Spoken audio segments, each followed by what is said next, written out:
Now, let me take you now to the EC headquarters. Jane Mensah, the EC chair, is updating us on some of the things they have done so far.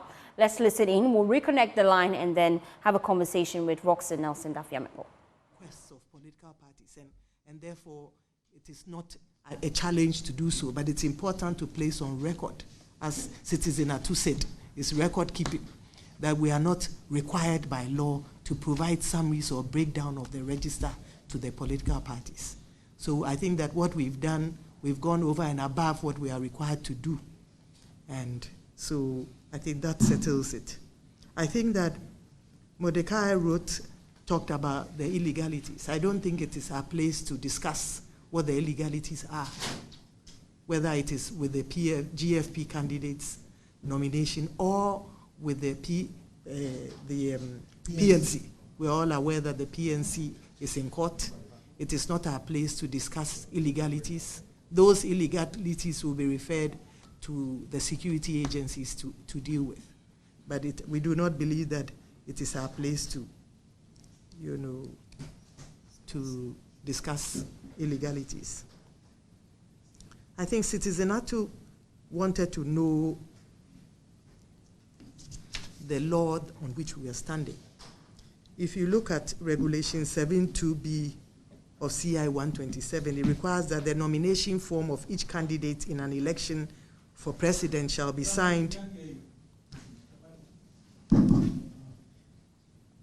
I was just mentioning that Regulation 7.2b of CI 127 states as follows: the nomination form for each candidate in an election for president shall be signed by no less than 2 persons who are registered voters in the area of authority of each district assembly. And therefore, candidates must ensure that the supporters that they provide to fill their nomination forms for each district are indeed registered voters of that particular district. You cannot pick and choose as you please, or find persons in one district and, document them as your supporters in another district. That in itself is an illegality, because the law is very, very specific that for each district, you must have 2 persons. And so if you are a presidential candidate, the onus is on you to ensure that the candidates or the supporters that you present are indeed of that district, and from that district, that they support your candidature. And so this is what we used to disqualify him, because on the face of his form, it was detected that some candidates, some supporters had been brought from other districts to support him in districts where they were not registered voters. Madam, I think my question was more on the local case. It was based on you taking a decision to continue to let the status quo remain. And there are provisions in the law. And I wanted that to be out there so that at least the general public will understand, based on what are you carrying on with the status quo remaining as the printed ballots have already been done. Because I know that... Okay, I understand. I think that it's important that our laws are not, do not really take into account, such occurrences. However, the law refers to a situation where a candidate withdraws after, nomination, after the printing of, after the printing of ballots and so on. The law provides an opportunity for the commission to continue with the ballot paper as it is. However, it is not clear on death and situations like this. And even if you look in the law, CI 127 and the Constitution, it doesn't expressly focus on a presidential candidate. If you read the provision 54, you go down, you realize that it's mainly talking about a parliamentary candidate. So, of course, we've had to stretch the law, but there's no clear provision that says that when a candidate dies and the candidate is on the ballot, you should use the ballot as it is. However, if you look at CI 127, Regulation 10.5, it says, where a duly nominated candidate whose name appears on the nomination list displayed at the constituency center withdraws as a candidate after ballot papers and related election notices have been printed, the ballot papers and related notices may continue to include the name and other particulars of the candidate. So basically what we are saying is that we don't have very clear provisions. I believe that after the elections, we can all, based on what has happened, this experience, we can re-look at the CI 127 and fine-tune it to take care of such situations. So we'd like to thank you very, very much. Oh, Evans, we have to go. We have to go. We'd like to thank you very much. At this juncture, we'd like to crave your indulgence to bring the meeting to an end. The Commission has a meeting going, a planning meeting of all its regional directorates. So we'd like to crave your kind indulgence to bring the meeting to an end. Thank you very much. Go. Take over. Let's have a closing prayer. Let's have a closing prayer. Let's have a closing prayer. They are pampering you. Let's have a closing prayer. After the commission is pampering you, you are not praying. You are praying.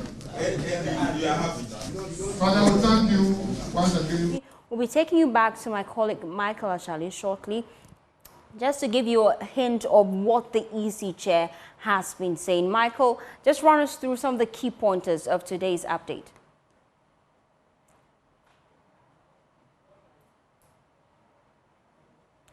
Michael, if you can hear me now, I'm just asking what were the key things the EC chair said at the meeting today.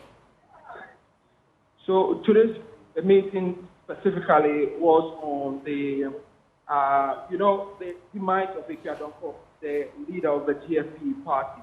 And then, so what the EC says is that they already have taken a decision. You know that as per the law, when which made provision for if you have one of the candidates who is now on the ballot died, what really should happen? And the law stipulates that they should give the party some more time to come up with a replacement. That's exactly what's done. The party presented Philip to represent the GFP. However, the EC says that they have now realized from the documentation that the party resubmitted for a new candidate. There were some illegalities, and these are the work of the Electoral Commission itself, that there were some illegalities discovered in the forms of this new candidate. They have taken the hard decision to disqualify the party from running in the general election. The reason will be that she says that some, based on the fact that it's available to the Electoral Commissioner, some individuals that had endorsed this particular candidate in some of the districts were moved from other districts, contrary to what the law says. The law, as it stands now, says that 2 people from each district must endorse the candidate. It says that they realized that some individuals from some other districts were moved into other districts to endorse the candidate. That they felt was an illegality for which you couldn't give this party a second opportunity. I mean, possibly you are asking yourself, why didn't they give them an opportunity just like a previous and the first time the candidate had filed? It says that they cannot give them an opportunity to go back because this is not a mere error. However, this is an illegality, and for them, they feel that they cannot give them the opportunity. What will happen after now? Will the ballot change? Will the ballot papers, as it stands on the top candidates, change? The Electoral Commissioner says that that will not change at all. That will stay as it is, and you have 12 people. However, any vote for the GFP party will not be counted, will not be recognized as well, will not be added to the national tally at the end of the day. Essentially, anybody that decides to vote for GFP will not count. But Michael, of the election. Just clarify for me, because this is coming at a time where the EC itself told us they have to hold printing of the presidential ballots. With this new directive, what happens next? Will they just give us the old ballots they have printed? They will not give up the old ballot that they have printed. Okay. So she mentioned that they are close to 90% in terms of concluding their printing of ballots, specifically the presidential ballot. And so they will go ahead and finish that process. They will keep the party's name on the ballot. However, they will annul all votes that go towards that. And that will also be separate from the national tally at the end of Thank you, Michael. Let me bring in Dr. Rashid Tanko. He is at the EC headquarters. He's also been addressing the media. He has some key concerns. Let's listen in. Voters list. And that one has to do with the one they've said they have cancelled, the polling stations. According to their statement, some polling stations do not exist again due to one or two reasons.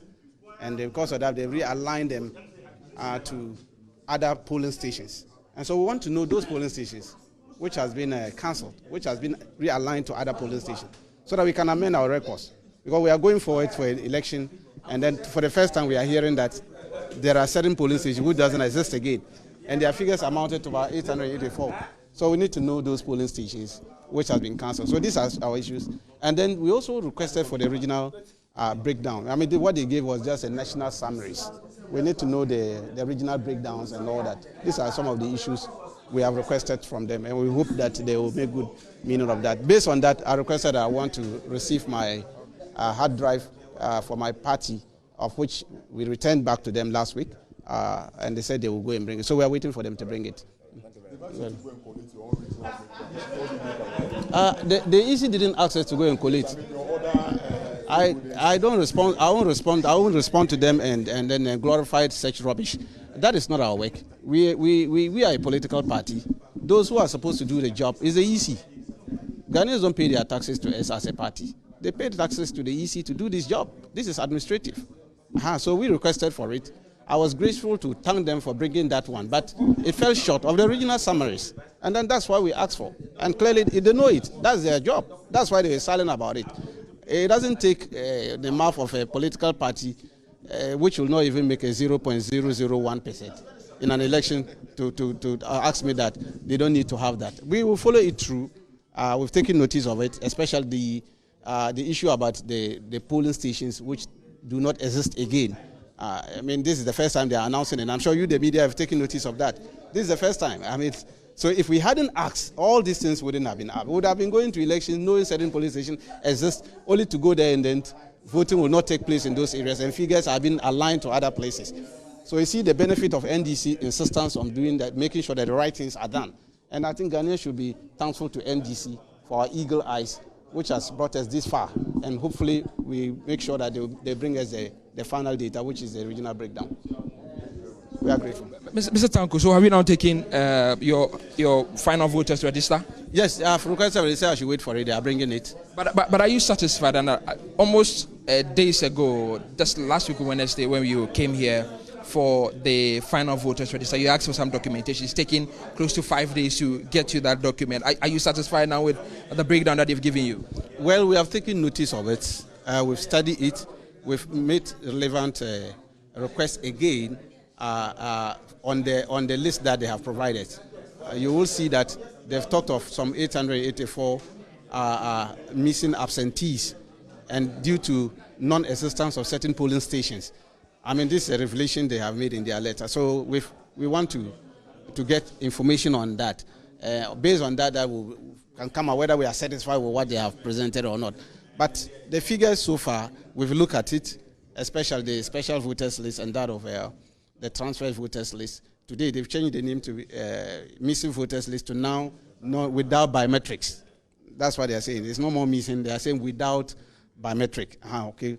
We've taken note of that, and then we'll go and amend our records. And we'll also look at it clearly to see that whatever they have given out is properly aligned with what is going to be on the hard drive. So we are yet to pick the hard drive. We will compare the two and see whether we are satisfied or not. For now, we'll take it on the face value. Great. Let's finally touch on the GFP party's disqualification.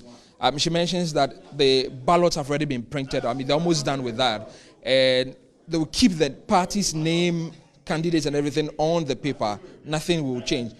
Do you have any questions about that? You don't think that it will disturb the voting pattern, especially the explanation that they will only annul the votes that go for that particular party on December 7? Well, that has been the convention. Anytime ballots are printed and then there's an issue with a candidate withdrawal or death, I mean, they maintain it. We've done it several. This is not the first time. We've done it. So this issue of them stopping the ballot printing was needless. When they put a stop to it, it was completely needless. What they needed to do was, well, if they wanted to continue with the process, they could. have continued the process, allow Ikuadonko picture to be on it, but they will instruct their presiding officers to cancel the picture of Ikuadonko, so that nobody, when you are issuing ballot paper, they will cancel it. That has been the practice. I mean, we've done it before, since 92. We've been doing this kind of thing. They'll cancel her picture so that nobody thumbprints on that one. But they were silent on it. And I need not to tell them that this is what it's supposed to do. Operationally, they should know this. But, well, anybody who thumbprint on Okiadonko become a rejected ballot. It will be counted as a rejected ballot because she doesn't exist on this, just the effigies which is there. So we are okay with it. The ballot paper maintained. Our position is number 8. The number 8, the umbrella is still there. Nothing changes, it's still maintain the same thing. I mean, we would have wished that they have a candidate. I mean, nobody wished anybody dead. So if they had replaced their running mate to be their candidate, we would have wished that he goes through so that we can give him a run of his money for his money. I mean, that one, we want to have a fresh contest. That is what we wanted to do. But if the EC thinks that they are not qualified to be on the ballot, but they will maintain Ikuadonko, so be it. We have no qualms about it. All right, sure. Dr. Rashid Tanko, thank you very much. He's the Deputy Director of Michael Ashali there, just giving us a wrap of some of the key things that have come up today. The Electoral Commission, they have declared that Philip Appiah could be the replacement for the flag bearer of GFP. Unfortunately, has been disqualified. They pointed a lot of errors and irregularities in his nomination forms. As a result, this moving forward, whoever would vote for GFP on the party on the ballot would not be counted.